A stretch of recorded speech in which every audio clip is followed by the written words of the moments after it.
கர்த்தருடைய பரிசுத்த நாமத்திற்கு மகிமை உண்டாவதாக. ஜூலை மாதத்தின் 1ஆம் தேதியிலே தேவ நிழல் ஊழியங்களின் வாக்குத்தத்த செய்தி, வாக்குத்தத்த வார்த்தையோடு கூட இந்த மாலை வேளையிலே உங்களை சந்திப்பதில் நான் மிக்க மகிழ்ச்சி அடைகிறேன். ஹல்லேலூயா, ஹல்லேலூயா. கடந்த 6 மாதங்கள், சொல்லப்போனால் வருடத்தினுடைய பாதி முடிந்துவிட்டது. இன்னும் 6 மாதங்கள். வருடத்தின் பாதியை கடந்து வர உதவின தேவன் மீதம் இருக்கிற 6 மாதங்களையும் கடக்க செய்வது அவரால் கூடும் அல்லவா? ஹல்லேலூயா. இம்மட்டுமாய் நடத்தி வந்த தேவன் இனியும் நடத்த வல்லவராய் இருக்கிறார். ஹல்லேலூயா. இந்த மாதத்தின் துவக்கத்திலேயே உங்களுக்கு இருக்கிற கேள்விகள், அச்சங்கள், ஐயங்கள், போராட்டங்கள், பிரச்சனைகள் அல்லது வரிகள், வேதனைகள், சந்தேகங்கள், இப்படி பற்பல காரியங்களோடு கூட ஒரு வேளை இந்த நாளுக்குள்ளாக நீங்கள் நுழைந்திருக்கலாம் அல்லது மாதத்திற்குள்ளே நுழைந்திருக்கலாம். ஆனாலும் கர்த்தர் நல்லவர், அவர் கிருபை என்றும் உள்ளது என்று வேதம் சொல்கிறது. கடந்த மாதத்திலே நல்லவராக இருந்த கர்த்தர் இந்த மாதத்திலேயும் அவர் நல்லவராகவே இருக்கிறார். கடந்த மாதத்திலே நம்மை வழி நடத்தின அவருடைய கிருபை இந்த மாதத்திலேயும் நமக்கு போதுமானதாய் இருக்கிறது. ஹல்லேலூயா, ஹல்லேலூயா. அருமையானவர்களே, இந்த மாதத்திலே கர்த்தர் என்னுடைய இருதயத்திலே பாரப்படுத்தியிருக்கிற அந்த சத்தியத்தை, அந்த வசனத்தை முதலாவது உங்களுக்கு அறிமுகப்படுத்தி சுருக்கமாய் இந்த தியானத்தை கர்த்தர் என்னோடு கூட மிக ஆழமாய் இடைப்பட்ட கற்றுக் கொடுத்த, போதித்த சில விஷயங்களை, சத்தியங்களை அன்பு நண்பர்களாகிய உங்களோடு கூட பகிர்ந்து கொள்ள விரும்புகிறேன். நான் நம்புகிறேன் நிச்சயமாய் இந்த வார்த்தைகள் உங்களுக்கு பிரயோஜனமாக இருக்கும். பிரயோஜனமாக இருக்கும் பட்சத்தில் தயவு செய்து இதை மற்றவர்களுக்கும் இதை ஃபார்வர்ட் பண்ணும்படியாக, ஷேர் பண்ணும்படியாக அன்பாய் பட்சமாய் கேட்டுக்கொள்கிறேன். 128ஆம் சங்கீதத்தினுடைய 1ஆம் வசனம் இப்படியாக சொல்கிறது. 128ஆம் சங்கீதத்தினுடைய 1 வசனம்: கர்த்தருக்கு பயந்து அவர் வழிகளில் நடக்கிறவன் எவனோ அவன் பாக்கியவான். கர்த்தருக்கு பயந்து அவர் வழிகளில் நடக்கிறவன் எவனோ அவன் பாக்கியவான். ஆங்கிலத்திலே blessed is everyone that feareth the Lord, that walketh in his ways. Blessed is everyone that feareth the Lord, that walketh in his ways. கிறிஸ்துவுக்குள் பிரியமானவர்களே, இது நமக்கு மிகவும் பரிச்சயமான ஒரு வசனம், பரிச்சயமான வேத பகுதி. இன்றைக்கு என்னுடைய கவனம் அல்லது என்னுடைய ஃபோக்கஸ் இந்த சத்தியத்திலே அல்லது இந்த வசனத்திலே நான் அடிக்கோடிடப் போகிறது அல்லது நாம் அதிகமாக கவனிக்க போகிற ஒன்று அந்த வார்த்தையினுடைய பின்பகுதியில் இருக்கிறது. வாசிப்போமே. கர்த்தருக்கு பயந்து அவர் வழிகளில் நடக்கிறவன் எவனோ. இன்றைக்கு ஒருவேளை கர்த்தருக்கு பயப்படுகிற பயம் என்றால் என்ன என்பதை குறித்து நாம் தியானித்திருக்க வாய்ப்புண்டு. இந்த நாட்களில் நான் அதிகமாய் சிந்தித்தது, அவர் வழிகள் என்ற ஒன்றை இந்த சங்கீதக்காரன் எழுதுகிறான். வேதாகமம் முழுவதுமாய், பழைய ஏற்பாட்டில் அதிகமாய் இந்த பதத்தை நீங்கள் திரும்ப திரும்ப கவனிக்கலாம். அவர் வழிகள், அவர் வழிகள், அவர் வழிகள். எது அவருடைய வழிகள்? அவர் வழிகளிலே நடக்கிறவன் பாக்கியவான். பிரியமானவர்களே, இதை சிந்திக்கும் பொழுது ஒரு வேதாகமத்தில், புதிய ஏற்பாட்டில் இயேசு கிறிஸ்துனுடைய வாழ்க்கையில் நடந்த ஒரு சம்பாஷணை என்னுடைய நினைவில் வந்தது. யோவான் 14ஆம் அதிகாரத்திலே இயேசுவானவர் அவருடைய மரணத்தை குறித்தும் பாடு மரணத்தை குறித்தும் பேசிக் கொண்டிருக்கிற அந்த நாட்களிலே சீஷர்களுக்குள்ளே விதமான ஒரு கலக்கம் காணப்பட்டது.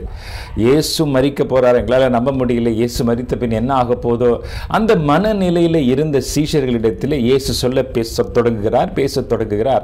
அங்கேதான் யோவான் 14ஆம் அதிகாரம் 1ஆம் வசனத்தில் இந்த வேத பகுதி நமக்கு தெரியும். உள்ளே போக போவதில் இந்த வசனத்தை நான் முக்கியத்துவப்படுத்த விரும்பும் வசனத்தை மட்டும் நான் வாசிக்கப் போகிறேன்.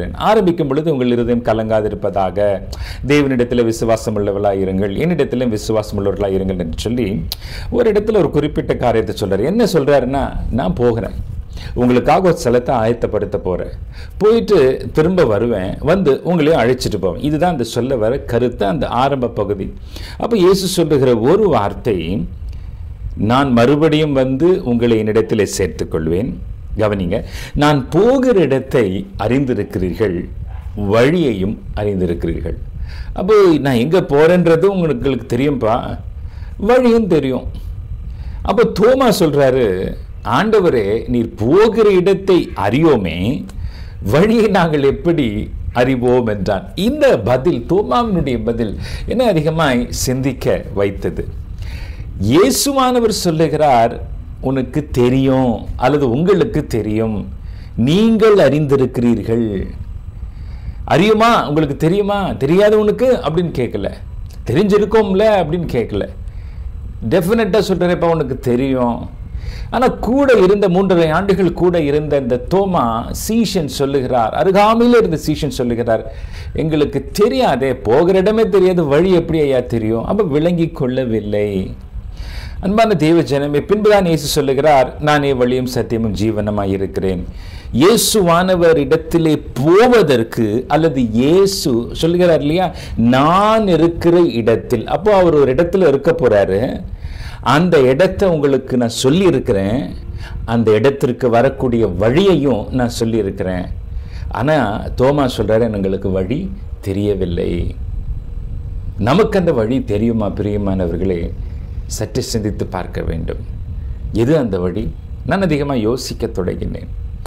அதே வேளையில் இன்னொரு சுவாரஸ்யமான பழைய ஏற்பாட்டில் ஒரு வேத பகுதி, அல்லது இதுவரை சங்கீதம் 101ஆம் சங்கீதத்திலே நமக்கு அதுவும் மிகவும் பரிச்சயமான ஒரு சங்கீத பகுதி. அங்கே சங்கீதக்காரன் இப்படியாக சொல்லுகிறார். ஆரம்பத்தில் 2 வசனங்களை நான் வாசிக்கிறேன். உத்தமமான வழியிலே விவேகமாய் நடப்பேன், எப்பொழுது என்னிடத்தில் வருவீர்? என் வீட்டிலே உத்தம இருதயத்தோடு நடந்து கொள்வேன், தீங்கான காரியத்தை என் கண்முன் வைக்க மாட்டேன், வழி விலகுகிறவர்களின் செய்கையை வெறுக்கிறேன், அது என்னை பற்றாது. தன்னுடைய வீட்டிலே நான் எப்படி நடந்து கொள்வேன் அப்படின்னு சொல்றதுக்கு ஒரு சில காரியங்கள் அங்கே விளக்குறாரு. நான் அந்த வேத பகுதிக்குள்ளேயும் போக விரும்பவில்லை. ஆனால் அந்த வார்த்தையை நான் எடுக்கிறேன். அப்போ தேவனிடத்தில் சொல்றாரு, ஆண்டவரே நான் உத்தமமான வழியில் நடப்பேன். இன்னொரு முறையும் அதே வார்த்தை வரும். இங்கே உத்தமமான வழியில் விவேகமாய் நடப்பேன். தொடர்ந்து அந்த 101ஆம் சங்கீதத்தில் அதை நான் சுட்டி காட்டிட்டு கடந்து போகிறேன். 101ஆம் சங்கீதத்தினுடைய ஆரம்பத்திலே அவர் சொல்லுகிறது, உத்தமமான வழியிலே நான் விவேகமாய் நடப்பேன் என்று சொல்லுகிற அதே நேரத்தில் ஒரு சில வசனங்களை கடந்து அவர் சொல்லுகிறார்.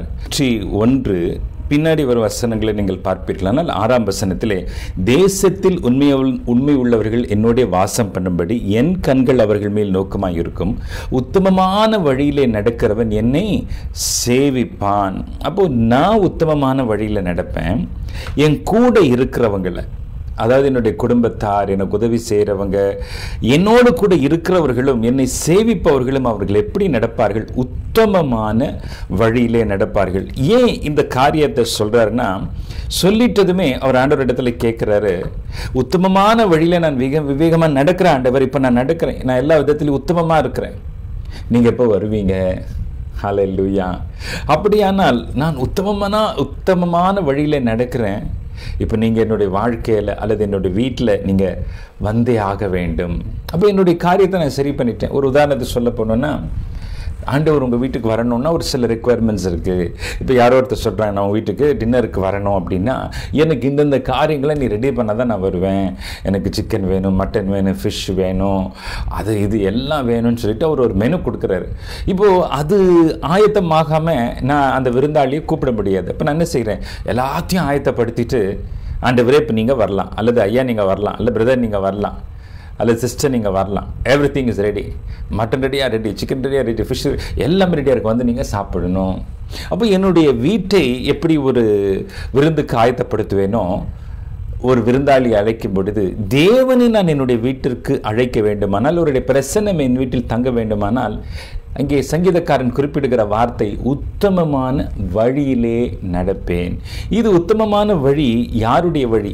தேவனுடைய வழியைத்தான் உத்தமமான வழி என்று வேதத்திலே நாம் பார்க்கிறோம். வேதத்திலே பல வசனங்கள் உண்டு, எடுத்துக்காட்டு நேரமில்லை. கர்த்தருடைய வழி உத்தமமானது என்று வேதமே நமக்கு எடுத்து சொல்லுகிறது. பிரியமானவர்களே, இங்கே சங்கீதக்காரன் சொல்லுகிறார், தேவன் நம் வீட்டுக்கு வர வேண்டுமானால் நான் உத்தமமான வழியை அறிந்திருக்க வேண்டும், உத்தமமான வழியிலே நடக்க வேண்டும். இயேசு சொல்லுகிறார், நீ நான் இருக்கும் இடத்திற்கு வர வேண்டுமானால் என்னுடைய வழியை அறிய வேண்டும், அந்த வழியிலே நடக்க வேண்டும். சுருக்கமாக சொல்லணும்னா, தேவன் இருக்கிற இடத்துக்கு போகணுன்னாலும் அவருடைய வழியை நம்ம அறிந்திருக்கணும் இல்லையா? தேவன் என் வீட்டில் வந்து வாசம் பண்ண வேண்டுமானாலும், அவருடைய சமூகம் என்னை பின்தொடர வேண்டுமானாலும், அவருடைய சமூகத்தின் மறைவிலே நான் இருக்க வேண்டுமானாலும், அவருடைய வழிகளை அறிந்திருக்க வேண்டும், அவருடைய வழிகளிலே நான் நடக்க வேண்டும். பிரியமானவர்களே, இன்னும் ஒரு சில வசனங்களை நான் உங்களுக்கு சுட்டி காட்ட விரும்புகிறேன். சில வசனங்கள் நமக்கு மிக ஆச்சரியமாக இருக்கும். இதை தியானிக்கும் பொழுது அநேக வசனங்கள் என்னுடைய கண்ணிலே பட்டது. ஓசியா 14ஆம் அதிகாரம் 9ஆம் வசனம் சொல்லுகிறது, இவைகளை கிரகிக்கத்தக்க உணரத்தக்க ஞானம் உள்ளவன் யார்? இவைகளை கிரகிக்கத்தக்க புத்தி உள்ளவன் யார்? கர்த்தருடைய வழிகள் செம்மையானவைகள். இப்போ இங்கே இன்னொரு வார்த்தை சொல்லப்படுது, உத்தமமான வழி, செம்மையானவைகள். The ways of the Lord are right. சரியான வழி, அதை தவிர வேறு எந்த வழியும் இல்லைங்க. ஓசியால எழுதப்பட்டிருக்கு, கர்த்தருடைய வழிகள் செம்மையானவைகள், நீதிமான்கள் அவைகளிலே நடப்பார்கள், பாதகரோவென்றால் அவைகளில் இடறி விழுவார்கள். பழைய ஏற்பாட்டில் ஒரு அருமையான சம்பவம் எனக்கு நினைவுக்கு வருது. இஸ்ரவேல் ஜனங்களை தேவன் எகிப்திலிருந்து கானானுக்கு கொண்டு போகும்படியிலே முதலாவது அவங்க சந்திக்கிறது, இடைப்படுறது ஒரு சிவந்த சமுத்திரம், செங்கடல். அப்போ அதுக்கு முன்னாடி எப்படி போகிறதுன்னு தெரியல. கர்த்தர் அந்த செங்கடல் வழியாக அவர்களை நடத்தினார். ஒரு வழி, அந்த வழியிலே தேவனுடைய ஜனங்கள், தேவனால் தெரிந்து கொள்ளப்பட்டவர்கள், அவர்களால் அந்த வழியை கடந்து போக முடிந்தது தேவனுடைய அற்புதத்தினாலே, தேவனுடைய தயவினாலே.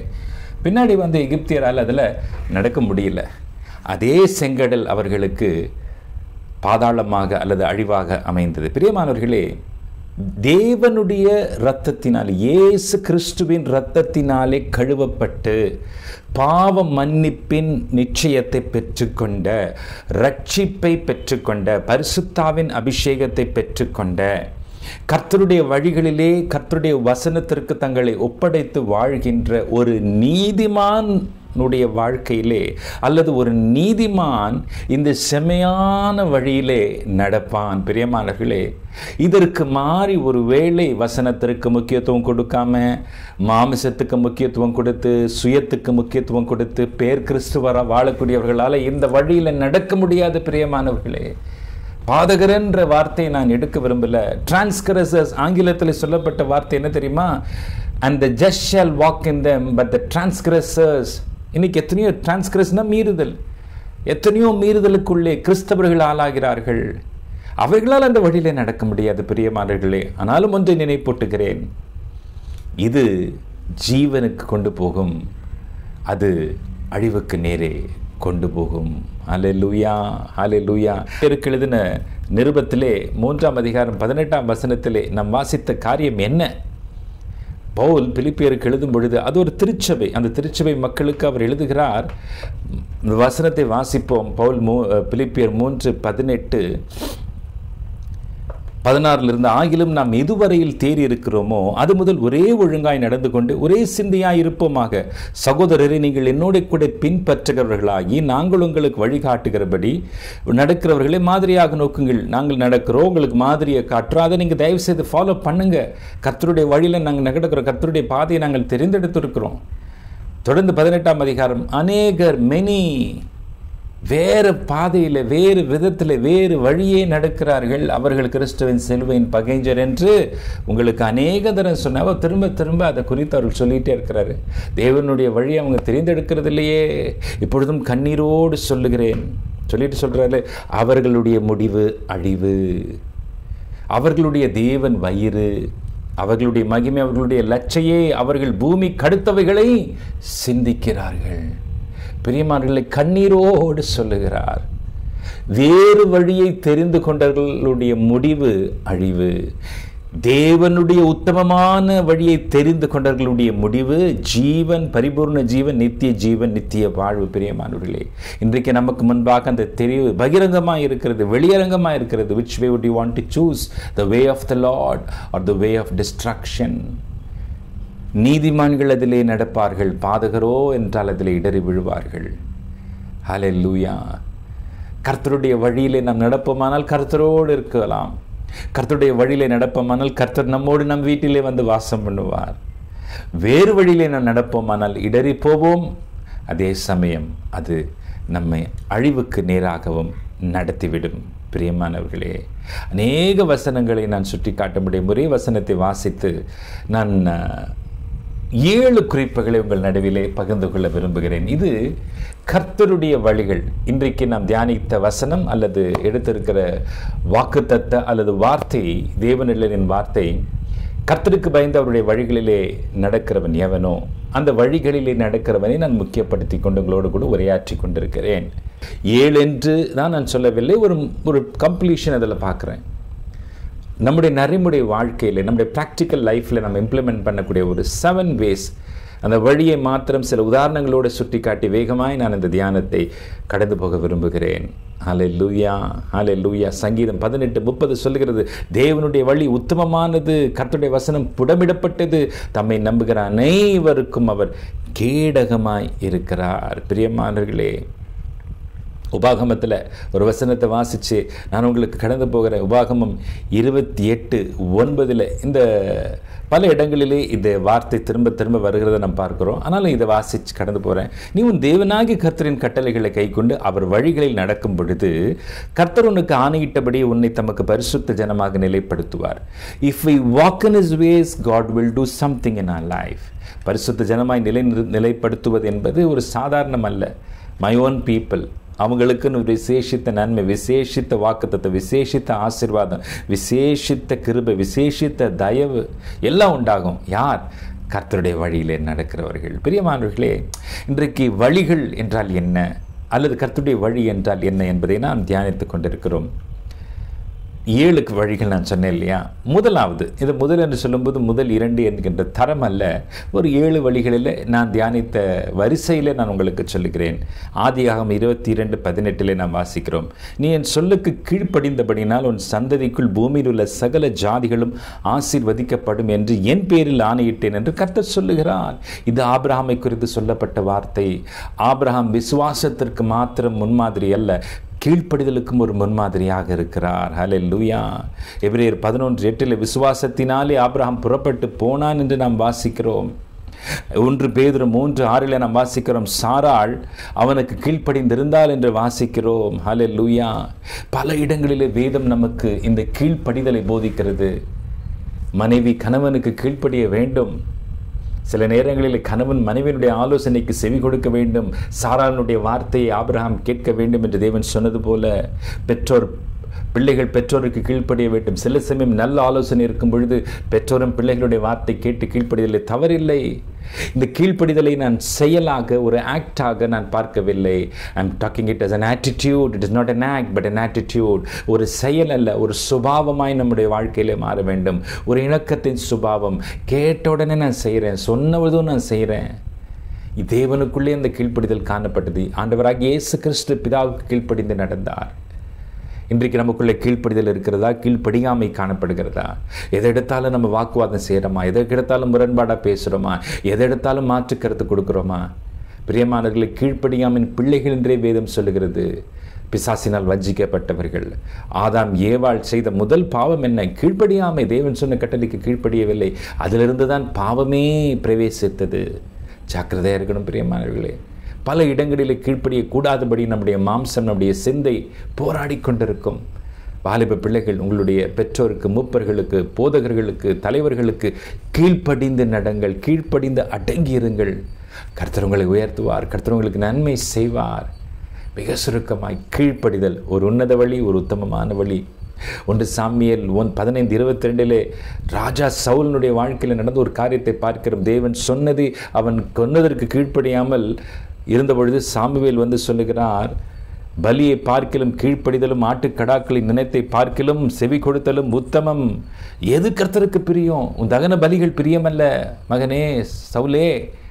கர்த்தருக்கு பிரியமானது கீழ்ப்படிதல் தான். இன்றைக்கு நம்ம பல விதமான சபைக்கு வரலாம், ஊழியங்கள் செய்யலாம், காணிக்கைகளை கொடுக்கலாம், பல இடங்களுக்கு ஓடி ஆடி செய்யலாம். கீழ்ப்படிதல் உண்டோ? வீட்டில் நாம் நம்முடைய பெற்றோருக்கு கீழ்ப்படியாமல், நம்முடைய உடன் பிறந்தவர்களுக்கு கீழ்ப்படியாமல், கணவனுக்கு கீழ்ப்படியாமல், மனைவிக்கு கீழ்ப்படியாமல், நம்ம வெளியில் என்னதான் ஆண்டவருக்கு செஞ்சாலும் அது ஆண்டவர் அருவருக்கிற காரியமாய் மாறும். நான் சொல்லலை, 1 சாமுவேல் 15:22 சாமுவேலில் தெளிவாய் அதிலே குறிப்பிடுகிறார். தேவன் இதை விரும்புகிறார், கீழ்ப்படுதலை அதிகமாய் கனம் எடுத்துக்கிறார். கர்த்ததாமே இன்றைக்கு நமக்குள்ளே ஒரு டிஸ்ஒபேயிங் ஸ்பிரிட் காணப்படும். ஆனால் இன்றைக்கு தயவு செய்து மனம் திரும்பி கர்த்தரிடத்தில் மன்னிப்பு கேட்டு, ஆண்டவரே இந்த வழியை நான் தெரிந்தெடுக்கிறேன்னு சொல்லுங்கள். வே நம்பர் 1, வே ஆஃப் ஒபீடியன்ஸ். இரண்டாவது, நமக்கு நன்றாக தெரிந்த ஒரு வழி, வே ஆஃப் லவ், அன்பின் வழி. இங்கே அன்பு என்று சொல்லும் பொழுது பொதுவான அன்பு மிக விசாலமான ஒரு தலைப்பு, விசாலமான ஒரு காரியம், முழுவதையும் விளக்கி சொல்ல முடியாது. 1 கொரிந்தியர் 13 அன்பை குறித்த ஒரு அதிகாரத்தை பவுல் எழுதியிருக்கிறார். ஆனால் இங்கே பிறனிடத்திலே நாம் காண்பிக்க வேண்டிய அன்பை குறித்து நான் உங்களுக்கு முக்கியப்படுத்த விரும்புகிறேன். லூக்கா 10:25 நம்ம வாசிக்கிற அந்த நியாயசாஸ்திரி ஒருவன் எழுந்திருந்து அவரை சோதிக்கும்படி, போதுகிறே நித்திய ஜீவனை சுதந்திரிக்கும்படி, இல்லாவிட்டால் பரலோகத்துக்கு போகிற வழி, வே டு ஹெவன், பரலோகத்துக்கு போகக்கூடிய வழியை நான் அறிந்து கொள்ள என்ன செய்ய வேண்டும் அப்படின்னு கேட்குறாரு. அப்போ இயேசு சொன்னார், நியாயப்பிரமாணத்தை உனக்கு தெரியுமா? நியாயப்பிரமாணத்தை நீ வாசிச்சிருக்கியா? தேவனாய் கர்த்தரிடத்தில் அன்பு கூறுவாயாக. எப்படி அன்பு கூறணும்? முழு பலத்தோடு, முழு சிந்தையோடு, முழு ஆத்மாவோடு, அப்படி 5 காரியங்கள் வருது. செய்துட்டு பிறனிடத்திலும் அன்பு கூறுவாயாக. சரி, நீ அப்படியே பிழைத்திருப்பாய். முதல் பகுதி மட்டும், அதுக்கு அடுத்த ஒரு பகுதி இந்த சம்பவத்தில் இருக்குது, அதுக்குள்ளே போகலை. பிரியமானவர்களே, பிரமாணம் அன்பினுடைய நிறைவாக இருக்கிறது. பிரமாணம் அன்பினுடைய முழுமையாக இருக்குது. அன்புதான் பிரமாணம். கடைசியில் தேவனிடத்தில் அன்பு கூறுவது, பிறனிடத்தில் அன்பு கூறுவது, அவ்வளோதான் பிரமாணம். இன்றைக்கு பலர் தேவனிடத்தில் அன்பு கூறுகிறாங்க, பாட்டு பாடுறாங்க, ஆராதிக்கிறாங்க, எல்லாம் ஊழியம் செய்கிறாங்க. பிறன் என்று சொல்லும் பொழுது அங்கே சொல்லப்பட்ட பிறன் வீட்டாரை தாண்டி, இன்னைக்கு வீட்டாருக்குள்ளே அன்பில்லையே, சுபாவ அன்பில்லையே, பெற்றோருக்கு பிள்ளைகளிடத்திலே, பிள்ளைகளுக்கு பெற்றோரிடத்திலே, கணவன் மனைவியிடத்திலே, மனைவி கணவனிடத்திலே, வீட்டுக்குள்ளே இருக்கக்கூடிய உறவுகள், மாமியார் மருமகள், மருமகள் மாமியார், இப்படி சொந்த பந்தங்களுக்குள்ளே வெறுப்பு, கசப்பு, பகை, பொறாமை, எரிச்சல், பலவிதமான காயங்கள், கசப்புகள் தொடர்ந்து கொண்டிருக்கிறதே சில குடும்பங்களிலே. அவனிடத்தில் பேச மாட்டேன், இவளிடத்தில் பேச மாட்டேன், இவளை கண்டா எனக்கு ஆகாது, இவளை கண்டா எனக்கு பார்க்க. பிரியமானவர்களே, இது எந்த விதத்திலே அந்த நியாய பிரமாணத்தின் அன்புக்குள்ளே நாம் கொண்டு வர முடியும்? ஒரே வார்த்தையிலே லூக்கா 10ஆம் அதிகாரத்திலே நியாயசாஸ்திரியிடத்தை சொல்லிவிட்டால், இதை செய், நீ பிழைப்பார். In other way, just do this, you will reach heaven. அவர்களே, அன்பின் வழி. கர்த்தர் நம்மிடத்தில் எதிர்பார்க்கிறது என்ன? கீழ்ப்படிதல். கர்த்தர் நம்மிடத்தில் எதிர்பார்க்கிற உத்தமமான வழி என்ன? அன்பின் வழி. ஹல்லேலூயா. லேவியர் 19:18 உன்னில் நீ அன்பு கூறுவது போல் பிறனிடத்தில் அன்பு கூறுவாயாக. பல வசனங்களை, பல எடுத்துக்காட்டுகளை சுட்டி காட்ட முடியும். அன்பு நம்முடைய வழியாக மாற வேண்டும். தேவ அன்பு நம்முடைய வழியாக மாற வேண்டும். சற்றே நாம் ஆராய்ந்து பார்ப்போமா? இன்றைக்கு எத்தனை பேரில் அன்பு கூறுகிறோம், எத்தனை பேரில் பகையாக இருக்கிறோம்? கர்த்தர் நம்முடைய கண்களை திறப்பாராக. பரிசுத்த ஆவியானவர் உங்களுக்கு உதவி செய்வாராக. 3வது, பாடுகளின் வழி, way of suffering, I would like to call it as. Mark 10:21 இயேசு அவனை பார்த்து அவனிடத்தில் அன்பு கூர்ந்து, உன்னிடத்தில் ஒரு குறை உண்டு, நீ போய் உனக்கு உண்டான எல்லாவற்றையும் பெற்று தரித்திரருக்கு கொடு, அப்பொழுது பரலோகத்தில் உனக்கு பொக்கிஷம் உண்டாயிருக்கும், பின்பு சிலுவை எடுத்துக்கொண்டு என் பின்னே வா. இயேசு பின்பற்றி வர விரும்பின ஒரு மனிதன் அவனை பார்த்து சொன்னார், இதெல்லாம் செஞ்சுட்டு வாப்பா. அங்கு ஒரு வார்த்தை சேர்க்கிறார், சிலுவை எடுத்துக்கொண்டு என் பின்னே வா. உதாரணத்துக்காக இந்த வசனத்தை சுட்டி காட்டினேன். பல வசனங்கள் உண்டு. எல்லாரிடத்தில் ஆண்டவர் சொன்னது, சிலுவை எடுத்துக்கொண்டு என் பின்னே வா. லூக்கா 24:46 தன்னை குறித்து அவர் சொல்லுகிறார், கிறிஸ்து பாடுபடவும் 3ஆம் நாளில் மரித்தோரிலிருந்து எழுந்திருக்கும் பாடுன்னு சாதாரண பாடு அல்ல, சிலுவை பாடு.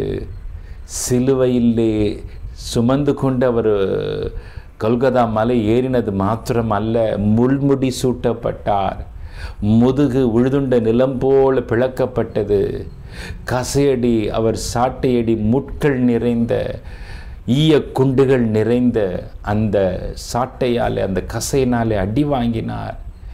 எவ்வளவோ பாடுகள், நிந்தனைகள், அவமானங்கள். அவர் கோர சிலுவையிலே தொங்கினார். உடல் முழுவதும் இரத்தக்கரை காயங்கள், இரத்தம் முழுவதுமாய் சிந்தப்பட்டது. 6 மணி நேரம் தொங்கிக் கொண்டிருந்தார். கைகளிலும் கால்களிலும் ஆணி கடாவப்பட்டது. அல்லேலூயா. பாடு.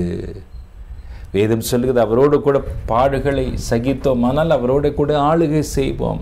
பவுல் சொல்லுகிறார், பாடுகள் நமக்காக அருளப்பட்டிருக்கிறது, இது லேசான உபத்திரம் என்கிறார். அவர் பட்ட உபத்திரம் லேசானதல்ல. ஆனாலும் பாடுகளை மேன்மைப்படுத்துகிறார், பாடுகளை மகிமைப்படுத்துகிறார். பல இடங்களிலே கிறிஸ்துவின் நிமித்தம் படுகிற பாடுகளை நான் மேன்மைப்படுத்துவேன், கிருபை மேன்மைப்படுத்துவேன் என்று சொல்லுகிறார். அன்பான தெய்வ ஜனங்களே, கிறிஸ்துவுக்குள் பிரியமானவர்களே, பாடை கண்டு நாம் அஞ்சக்கூடாது, பாடை விட்டு ஓடக்கூடாது. பாடுகள் பரலோகத்துக்கு கொண்டு செல்லும் வழி. சிலுவையின்றி சிங்காசனம் இல்லை. There is no crown without a cross. நமக்கு இனி வரக்கூடிய நித்திய மகிமை அனுபவிக்க கொஞ்ச காலம் பாடுகளை பூமியில் அனுபவிக்க வேண்டும். பல விதங்களில் ஒவ்வொருவருக்கும் அந்த பாடுகள் வரலாம், சரீரத்திலே, பொருளாதாரத்திலே, உறவினர்களினாலே. ஆனாலும் பாடுகளை கண்டு பாடுகளிலே நம்மை பலப்படுத்த, நமக்கு ஸ்திரப்படுத்த, வார்த்தைகளை அனுப்பி நம்மை உற்சாகப்படுத்த, பாடுகளை தாங்கிக் கொள்ளக்கூடிய திராணியை தர நம்முடைய தேவன் நமக்கு உண்டு. பாடுகளை கண்டு நாம் சந்தோஷப்பட வேண்டும். சொல்லுவது எளிது, செய்வது கடினம். கர்த்தர் நமக்கு கிருபை தர வல்லவராயிருக்கிறார். வார்த்தை சொல்லுகிறது, சிலுவை சுமக்கத்தான் வேண்டும். there is no option, it is a must. சிலுவை கஷ்டம்தான், கர்த்தருடைய கிருபையோ நமக்கு இருக்கு. கீழ்ப்படிதல் ஒரு வழி, ஒரு அம்சம். அன்பு அவருடைய வழி இன்னொரு அம்சம். மூன்றாவது பாடுகள் உன்னதமான அம்சம். அது மாத்திரமல்ல, நான்காவது தெரிந்த ஒரு காரியம், விசுவாசத்தின் வழி. எபிரேயர் 11:6 நமக்கு தெரிந்த வசனம். விசுவாசம் இல்லாமல் தேவனுக்கு பிரியமாக இருப்பது கூடாத காரியம். அல்லேலூயா. லூக்கா 18:8 வாசிக்கிறோம், மனுஷகுமாரன் திரும்ப வரும்பொழுது பூமியிலே விசுவாசத்தை காண்பாரோ என்று பார்க்கிறோம். விசுவாசத்தினர் செய்யாத யாவும் பாவமே என்று வேதம் சொல்லுகிறது. அன்றைக்கு பூமியிலே அவர் அநேக அற்புதங்களை செய்தார். ஆனால் ஒவ்வொரு சூழ்நிலையிலேயும் அவர்களுடைய விசுவாசத்தை பாராட்டினார் அல்லது விசுவாச குறைச்சலை அவர் கண்டித்தார். சீஷர்களை பார்த்து, ஏன் விசுவாசப்பட்டீர்கள், அற்ப விசுவாசி என்று சொன்னார். அன்றைக்கு 100க்கு அதிபதியுடைய விசுவாசத்தை கண்டு பிரமித்து போனார். அன்றைக்கு பெரும்பாடுள்ள ஸ்திரீ அந்த வஸ்திரத்தை தொடக்கூடிய முயற்சி எடுத்ததை, அதனால் அவரிடத்திலிருந்து வல்லமை புறப்பட்டு வந்து திரும்பி பார்த்து, ஸ்திரீயின் விசுவாசம் பெரிது என்று சொன்னார். பிரியமானவர்களே, அவிசுவாசம் அல்ல, அவநம்பிக்கை அல்ல, எப்போ பார்த்தாலும் சந்தேகப்படுறதல்ல. யாக்கோபு நிருபத்தில் வாசிக்கிறோம், இருமனம் உள்ளவன், தேவனிடத்தில் கேட்கிறவன் தேவன் தருவார் என்று விசுவாசிக்க வேண்டும். விசுவாசிக்காதவனால் ஒன்றும் பெற்றுக்கொள்ள முடியாது என்றே வாசிக்கிறோம்.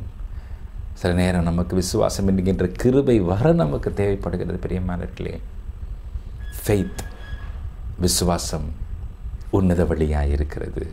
கண்டு விசுவாசிப்பனை காட்டிலும் காணாமல் விசுவாசிக்கிறவனே பாக்கியவான் என்றெழுது. நான்காவது விசுவாசம். ஐந்தாவதாக மீகா 6:8 மனுஷனே, நன்மை இன்னதென்று அவர் உனக்கு அறிவித்திருக்கிறார், நியாயம் செய்து இரக்கத்தை சிநேகித்து உன் தேவனுக்கு முன்பாக மனத்தாழ்மையாய் நடப்பதை அல்லாமல் வேறு எண்ணத்தை கர்த்தரிடத்தில் கேட்கிறார். வாசிக்கும் பொழுது இந்த சொல்லாடல் ரொம்ப ஆச்சரியமையாக இருந்தது. தமிழில் வேறு என்னத்தை அவர் கேட்குறார்? வேறு உன்னுடைய பணத்தை கேட்குறா, பொருளை கேட்குறாரா, ஆஸ்தி கேட்குறாரா, இல்லை சம்பத்தை கேட்குறாரா, இல்லை உன்னுடைய பெருசாக உன்னுடைய அறிவை கேட்குறாரா? என்னத்தை கேட்குறாரு? அவருடைய தாழ்மையை தான் கேட்குறாரு. God wants this in our life. What doth the Lord require of thee? இரக்கத்தையும் செய்யணும், நியாயத்தையும் செய்யணும், தேவனுக்கு முன்பாக மனத்தாழ்மையாக நடக்கணும். பிரியமானவர்களே, பல வசனங்கள் உண்டு தாழ்மையை குறித்து. வேதத்தில் நாம் வாசிக்கிறோம்.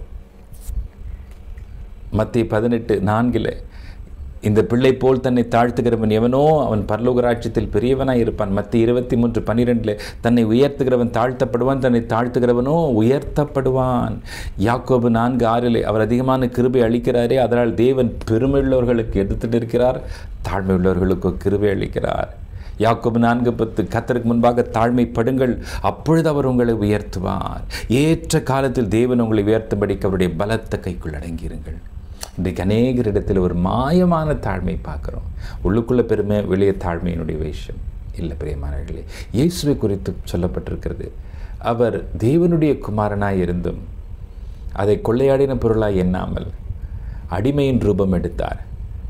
சிலுவையின் மரண பரியந்தம் தன்னை தாழ்த்தினார் என்று வேதம் சொல்லுகிறது. பிரியமானவர்களே, வானாதி வானங்களை படைத்த சர்வவல்ல தேவன் தாழ்த்த முடியுமானால், அவர் தன்னைத்தானே தாழ்த்தி சீடர்களுடைய கால்களை கழுவ முடியுமானால், தன்னைத்தானே தாழ்த்தி அவர்களுக்கு ஊழியம் செய்ய முடியுமானால், நீங்களும் நானுமே மாத்திரம் நம்முடைய படிப்பை குறித்து, நம்முடைய பணத்தை குறித்து, செல்வத்தை குறித்து, ஏன் ஆவிக்குரிய வரங்களை குறித்து நமக்கு பெருமை.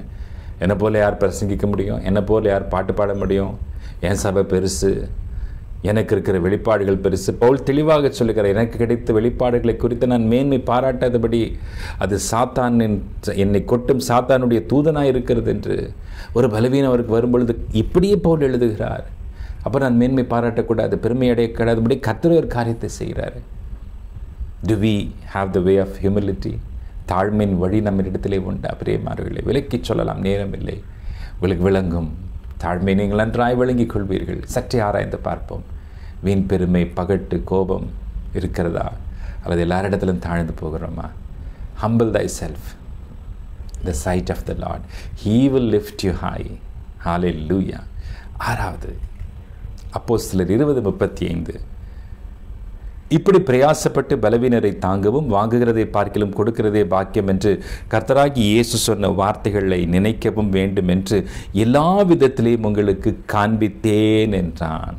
பிரியமானவர்களே, இங்கே வாங்குகிறதை பார்க்கிலும் கொடுக்கிறதே பாக்கியம். 2 கொரிந்தியர் 9:7, அவனவன் விசனமாயும் அல்ல கட்டாயமாயும் அல்ல, தன் மனதில் நியமித்தபடியே கொடுக்க கடவன் உற்சாகமாய் கொடுக்கிற விடத்தில் தேவன் பிரியமாயிருக்கிறான். கொடுங்கள், அப்பொழுது உங்களுக்கு கொடுக்கப்படும். அமுக்கி குலுக்கி மடியில் சரிந்து விழும்படி அவர்கள் கொண்டு வந்து போடுவார்கள். கொடுக்கிறது ஒரு தேவ சுபாவம். பணம் மாத்திரமல்ல, உங்களுடைய நேரத்தை, உங்களுடைய தாளந்தை, உங்களுடைய உழைப்பை கர்த்தருக்காக என்ன நீங்கள் கொடுத்திருக்கிறீர்கள், எவ்வளவோ நீங்கள் பெற்றுக்கொண்டீங்க. ஒருவேளை உதாரணத்துக்கு இந்த வசனத்தை நீங்கள் பெற்றுக்கொள்கிறீர்கள், கர்த்தருக்கு நீங்கள் என்ன தருகிறீர்கள்? எனக்கு சொல்லலை, கர்த்தர் இந்த வசனத்தை எனக்கு கொடுத்தா நான் உங்களுக்கு கொடுக்குறேன். இந்த வசனத்தை, இந்த வெளிச்சத்தை, இந்த வார்த்தை, இந்த வாக்குத்தத்தத்தை பெற்றுக்கொண்ட நீங்கள் கர்த்தருக்கு என்ன கொடுக்குறீங்க? வாங்குவதை பார்க்கிலும் கொடுப்பது மேல். கொடுப்பதை குறித்து 2 கொரிந்தியர் 9:6 நீங்கள் வாசிப்பீங்களான்னா பின்பு வாசித்து பாருங்கள். அநேக காரியங்களை கொடுத்திருக்கிறார், அநேக காரியங்களை பவுல் எழுதுகிறார். அந்த இடத்துல எப்படி விதைக்கிறது, எப்படி சிறுக விதைக்கிறவன் சிறுக அறுப்பான், பெருக விதைக்கிறவன் பெருக அறுப்பான், விதைப்பம் அறுப்பம் என்ற தாற்பயத்தின் அடிப்படையில் கொடுக்கிறது ஒரு விதைக்கும் சம்பவம், ஒரு விதைக்கும் செயல் என்றே பவுல் சொல்லுகிறார். பிரியமானவர்களே, நாம் பிசினித்தனம் பண்ணுகிறோமா? இருக்கிறத நம்ம கொடுக்காமல் இருக்கிறோமா? கஞ்சத்தனம் பண்ணுறோமா? அல்லது கொடுக்கறதுல உற்சாகத்தை காண்பிக்கிறோமா? கொடுப்பது என்பது உங்களுடைய அளவை சார்ந்ததல்ல, இருதயத்தினுடைய நிறைவை சார்ந்தது. லட்சக்கணக்காக கொடுத்ததையும் கட்டாயத்தில் கொடுக்கலாம். ஆனால் 2 ரூபாய் கொடுத்தாலும் உற்சாகமாக கொடுக்கலாம். தேவன் லட்சத்தை பார்ப்பதில்லை. 2 ரூபாய் அங்கீகரிக்கிறார், ஆசீர்வதிக்கிறார். பிரியமானவர்களே, கொஞ்சமோ அதிகமோ கர்த்தருக்கு கொடுத்து பழகுங்கள். ராஜ்யத்தில் விதைத்து பழகுங்கள். வேதம் சொல்லுகிறது, கொடுப்பது உன்னதமான வழி, தேவனுக்கு பிரியமான வழி. உற்சாகமாய் கொடுக்கிறவனிடத்தில் கர்த்தர் பிரியமாய் இருக்கிறார். அவனதற்குண்டான ஆசீர்வாதத்தை, நன்மையை பெருக அறுப்பான் என்று சொல்லப்பட்டிருக்கிறது. நன்மை பெற்றுக்கொள்ளாமல் போவதில்லை. பல நேரங்களிலே விதைக்கிறோமா? விதைக்காமல் அறுவடை இல்லை, விதைக்காமல் ஆசீர்வாதம் இல்லை. இது கர்த்தர் நமக்கு கற்றுக் கொடுத்திருக்கிற ஒரு அருமையான ஒரு உன்னதமான வழி, கொடுத்தல். கடைசியாக 6 காரியங்களை கவனித்தோம். திரும்ப பார்ப்போமா? கீழ்ப்படிதல் ஒரு உன்னத வழி, அன்பு ஒரு உன்னத வழி. ஹல்லேலூயா. பாடு, விசுவாசம். 5வதாக நாம் கவனித்தோம் தாழ்மை, மனத்தாழ்மை ஒரு உன்னத வழி. கொடுப்பது, ஈவது, வாரி வழங்குவது ஒரு உன்னத வழி. 7வது முக்கியமான வழி, எல்லா சூழ்நிலைகளும் நாம் காத்துக்கொள்ள வேண்டிய ஒரு வழி. ஒரு வசனத்தை வாசிக்கிறேன். ஏசாயா 59:8, சமாதான வழியை அவர்கள் அறியார்கள், அவர்கள் நடைகளில் நியாயமில்லை, தங்கள் பாதைகளை தாங்களே கோணலாக்கி கொண்டார்கள், அவைகளில் நடக்கிற ஒருவனும் சமாதானத்தை அறியான். They don't know the way of peace. யோவான் 14:27 இயேசு சொத்தையோ, சுகத்தையோ, சம்பத்தையோ, ஆஸ்தியையோ, பில்டிங்கையோ, கட்டடத்தையோ, பேங்க் பேலன்ஸையோ, லட்சங்களை விட்டு செல்லவில்லை. சமாதானத்தை வைத்து போகிறேன். அவருக்கு தெரியும், உலகத்தில் இருக்கக்கூடிய பொன், வெள்ளி, வைரம் எந்த விலையேற பெற்றதை காட்டிலும் சமாதானம் தான் அதிக விலை உள்ளது. Precious thing. ஈஸியாக நம்ம சமாதானத்தை எழுத போகிறோம். குடும்பத்தில் சண்டை சச்சரவு வரும் பொழுது ஆபிரகாமை பாருங்கள், லோத்தோடு சச்சரவு போடவில்லை, சண்டையிடவில்லை. லோத்தின் மேய்ப்பர்கள், ஆபிரகாமின் மேய்ப்பர்கள் அதை விட்டு கொடுத்தார், அனுசரித்து போனார். இன்றைக்கு நம்முடைய குடும்பங்களிலே தேவன் கொடுத்த சமாதானம் காக்கப்படுகிறதா? அது தேவனுடைய வழியாக இருக்கிறது. பிரியமானவர்களே, சமாதான வழியை அறியாமல் இருக்கிறார்கள், சமாதான வழியை பின்பற்றாமல் இருக்கிறார்கள். அது உன்னத வழி. கர்த்தர் கொடுத்த அந்த வழியிலே நாம் நிற்கிறோமா? அந்த ஆஸ்தியை, அந்த சம்பத்தை நான் அபியாசப்படுத்துகிறேன், நான் பயன்படுத்துகிறேன்னா? காசு இருந்தால் யூஸ் பண்ணுவோம். சமாதானம் என்கின்ற சொத்து எனக்கிட்ட கொடுத்துட்டு போயிருக்கிறார். God has given that. லூக்கா 1:79 அவரை குறித்து சொல்லப்பட்ட வார்த்தை, நம்முடைய கால்களை சமாதானத்தின் வழியிலே நடத்தவும். இன்னைக்கு நம்முடைய கால்கள் எதற்கு துணிகிறது? ரத்தம் சிந்துதலுக்கா, சண்டைக்கா, சச்சரவுக்கா, கோர்ட் கேஸுக்கா, வாதாடுறதுக்கா, திரும்ப திரும்ப பேசுறதுக்கா, 1க்கு 2 பாத்திரன்னு சொல்றதுக்கா? அவ செஞ்சா நானும் செய்வேன்றத பிரியமானவர்கள், இல்லை இல்லை இல்லை, அது கிறிஸ்துவின் வழியே அல்ல. எங்கேயாவது தேவன் சத்ரு அல்லது எதிராளிகளோடு கூட, போர் வீரர்களோடு சண்டையிடுவதை பார்த்துருக்கீங்களா? தன்னுடைய பிள்ளைகளுக்காக பழைய ஏற்பாட்டில் தேவன் யுத்தமிட்டார், அது வேற விஷயம். தன் நியாயத்திற்காக அவர் சொன்னார், என்னை நீதிபதி, எனக்கு நியாயம் செய்கிறவர், one who justifieth me is near me, என் நீதிபரர் என் அருகே என்று சொல்லுகிறார். அவர் நியாயம் பேசவில்லை, நியாயத்திற்காக வாதாடவும் இல்லை என்று வேதம் சொல்லுகிறது. பிரியமானவர்களே, சமாதானம் தேவனுடைய வழி. இந்த மாலை வேளையிலையும், இந்த 1ஆம் தேதி மாலையிலையும் கர்த்தருக்கு பயந்து அவருடைய வழியிலே நடக்கிறவன் பாக்கியவான் என்ற வார்த்தையை தியானித்து கொண்டு வருகிறோம். அந்த வார்த்தையினுடைய பின்பகுதி, அவருடைய வழிகளிலே நடக்கிறவன். வழிகள் என்றால் என்ன என்று நாம் சற்றே ஆராய்ந்து பார்த்த பொழுது, கர்த்தர் எனக்கு காண்பித்த இது 7 வழிகளை அல்லது 7 பரிணாமங்களை, 7 ஆஸ்பெக்ட்ஸை, 7 அம்சங்களை சுட்டி காட்டியிருக்கிறேன். நடைமுறை வாழ்க்கையில் நாம் கடைபிடிக்க வேண்டிய எளிதான வழிகள், பரிசுத்த வழி, சத்திய வழி, சொல்லிக்கொண்டே போகலாம். ஆனால் எல்லாவற்றையும் இதில் அடக்க முடியும் என்று எனக்கு தோன்றியது. கீழ்ப்படிதலின் வழி, அன்பின் வழி, சமாதானத்தின் வழி, தாழ்மையின் வழி, கொடுத்தல் என்கின்ற ஒரு வழி, விசுவாசம் என்கின்ற வழி, பாடுகளின் வழி. இந்த வழியை எல்லாம் நினைவில் வைத்துக் கொள்ளுங்கள். இந்த வழியிலே நடக்க நிச்சயங்கள். ஒரு சில வழிகள் ஒருவேளை உங்களுக்கு பரிச்சயம் இல்லாமல் கடினமாக, இது வரைக்கும் நான் யோசிக்கவே இல்லை பிரதர், யோசிக்கவே இல்லை பாஸ்டர், இதில் என்னால் நடக்கவே முடியல. கர்த்தர் இன்றைக்கு நிச்சயமாய் கிருபை தருவார். கர்த்தர் உங்களை பாக்கியவானாய், பாக்கியவதியாய் நிறுத்த விரும்புகிறார். அவர்கள் வேறு வழியிலே நடக்கிறார்கள். பவுல் கண்ணீரோடு எழுதுகிறார். ஏன் கண்ணீரோடு எழுதுகிறார்? அவருடைய முடிவு அழிவு. இன்றைக்கு நானும் கண்ணீரோடு கூட சொல்ல துணிவேன். ஒருவேளை இந்த 7 வழிகளை தவறி, சமாதானம் இல்லாத வழி, அவநம்பிக்கையின் வழி, பயத்தின் வழி, மன்னிக்க முடியாத தன்மையின் வழி, கசப்பின் வழி, இதெல்லாம் பிசாசுக்கு நீங்கள் ஏற்படுத்தி தருகிற வாசல்கள். பிரியமானவர்களே, இப்பேற்பட்ட வாசல்களை, இப்பேற்பட்ட வழிகளை நீங்கள் தெரிந்தெடுப்பீர்களானால் அது வேறு வழி. அதனுடைய முடிவு நித்தியம் அல்ல. அதனுடைய முடிவு அழிவு, கீழ்ப்படியாமை, முரட்டாட்டம், பெருமை, கர்வம், வஞ்சனை, வெறுப்பு, பழிவாங்குதல், இதெல்லாம் தேவ வழிகளே அல்ல. பிரியமானவர்களே, ஒருவேளை இவைகளெல்லாம் நாம் பாதிக்கப்பட்டிருப்போமானால், இதன் நிமித்தம் நம்முடைய குடும்பத்தில் சமாதானமும் சந்தோஷமும் நாம் இழந்து போயிருப்போமானால், கர்த்தர் இன்றைக்கு அவருடைய இரக்கத்தை பாராட்டுவாராக. நாம் ஜெபிப்போமா? கண்களை மூடி கர்த்தருடைய முகத்தை நோக்கி பார்ப்போம்.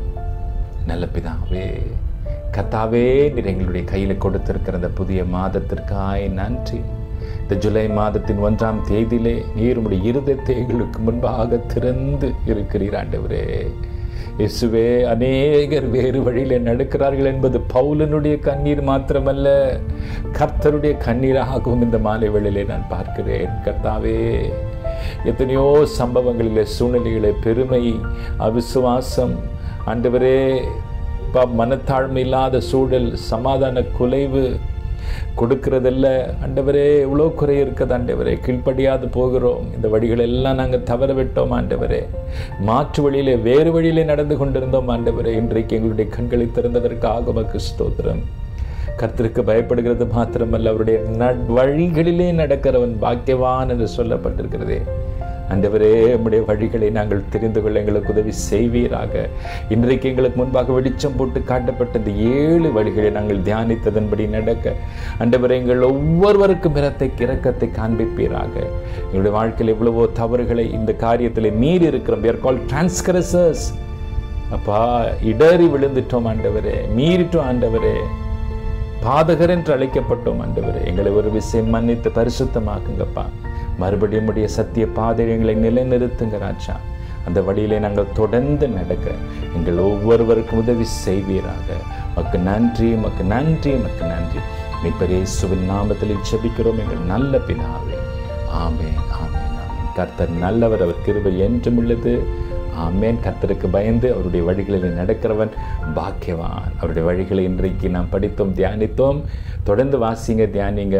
கர்த்தர் உங்களுக்கு உதவி செய்வார். இந்த மாதத்தில் இல்லை, வருகிற மாதத்திலே இந்த வழியை பின்பற்றி நடக்கிறவர்களை நாம் மாற கர்த்தர் மெய்யாகவே உதவி செய்வார். இந்த தியானம் உங்களுக்கு பிரயோஜனமாக இருந்திருக்குமானால் டூ ஷேர் வித் அதர்ஸ். மற்றவர்களோடு கூட பகிர்ந்து கொள்ளுங்க. அவர்களுக்கு அது ஆசீர்வாதமாய் அமையட்டும். கர்த்தர் தாமே உங்களை ஆசீர்வதிப்பாராக. கர்த்தர் உங்களை நடத்துவாராக. ஆமென்.